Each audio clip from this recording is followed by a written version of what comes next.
What do you know about Alton Meyer? He would have fits. Things would break. Cars would shut down, that kind of thing. Others have described seeing things. Did he show you things? Yes. What kinds of things?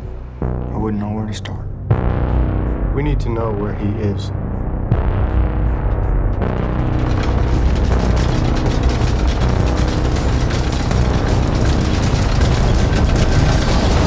You'll have no clue what you're dealing with, do you? It's okay. It's okay.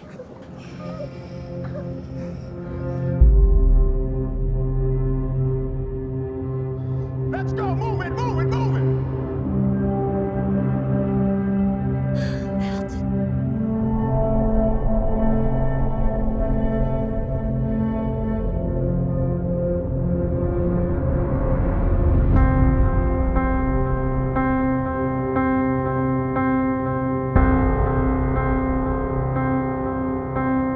What if Alton doesn't belong with us? You don't know that. That's remarkable. I know where they're going.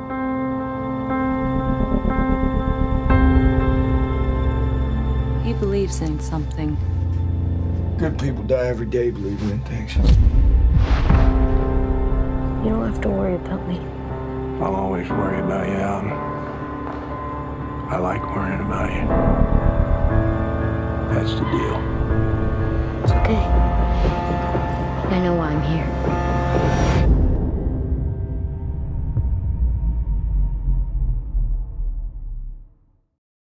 All right, your film Midnight Special is essentially about a father-son relationship, and it's all about the father protecting the son. The son has special powers, and there's people after him, government agencies, a cult leader. Sounds so silly. It's crazy.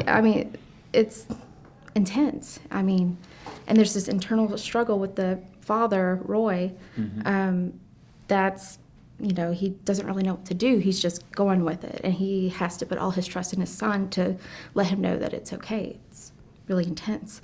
Thank you. But what was your inspiration behind the film, and was it always meant to be a sci-fi film? It was. But, just hearing you talk about it, that's kind of what parenthood is like. Parenthood is, from what I can tell, it's this weird duality. It's this mixture of absolute fear that something could happen to your child, mixed with intense love. It's a feeling that honestly is so big in my life that I can't really wrap my hands around it. But I tried to make a movie about it. But while I was having all these thoughts of being a parent, I was also developing this kind of silly, cheesy sci-fi chase movie idea. And the way I've developed as a writer and as a storyteller is to take whatever is extraordinarily personal in my life. And at this point, it was this idea of fatherhood, this idea of parenthood, and cram it into the middle of this sci-fi chase thing I had going on, which, to be honest, I'd had that idea since before Take Shelter. And so that was kind of running in the background, all the plot and all these things and kid with superpowers. But the meaning of the thing, the reason for spending 4 years of my life and bothering people for 2 hours of their time, that all came from my feelings of being a father. And then Take Shelter, I recently rewatched that just to kind of get a feel for it, and it's funny because it's also intense, but in a different sort of way. It's like this brooding anxiety that just kind of seeps in, and you get to know the characters pretty quickly. Like, I had a very solid feeling of who Curtis was. Right. And with Midnight Special, it's a little bit different. It's like you're immediately dropped into the drama. It's a great point, I think in Take Shelter, we were dismantling a man. We had a man whose life was built. He had a great wife, a kid that he loved, a nice house, good job. We built his life in order to tear it apart. And the anxiety that comes from his mind potentially unraveling and his life unraveling in front of him because of that. That is what the mechanics of that story is about. This is quite different. This is about trying to figure out who people are in relation to one another. You know, this is about starting a film in the middle and letting the audience catch up, which I think the audience is very good at that. You know, I think we're raised on movies and TV now. We make connections with characters as soon as they walk onto the screen. Is that a good guy? Is that a bad guy? Is that his sister? You know, Yeah. like people Yep. just start asking questions immediately, and they start answering them for themselves. And as a storyteller, that's a really valuable thing, because sometimes you can just make scenes very simplistic, and I think people take a lot of subtext away from them. Mm-hmm. Other times, you can make people assume things and then turn that around on them. You know, they think you're going one direction and you take them another. Mm-hmm. These are interesting levers to kind of play with as a filmmaker. Yeah, it was definitely like an Easter egg hunt, just trying to find the clues to figure out who's who. I compare it to like a Russian nesting doll, but in reverse. So Oh, okay. instead of having this big doll that gets smaller and smaller and smaller as you open it up, this film starts very small and gets bigger and bigger and bigger. So these questions that you had at the beginning, they might be answered here, but by the time you get the answers, you've got 5 new questions. Absolutely. Although like the film is about a father-son relationship, Kirsten Dunst's character is very interesting to me. Yeah. I mean, she's a mother, and she goes into this, or you're introduced to her kind of a little bit late. 30 minutes in. Yeah. And, you know, you think she's kind of checked out at first, but then you gather she's not necessarily checked out. She's just simply accepting that situation. She's accepted it, and she's going with the flow. And it's kind of strange, but it also works. It's, you know, it feels right.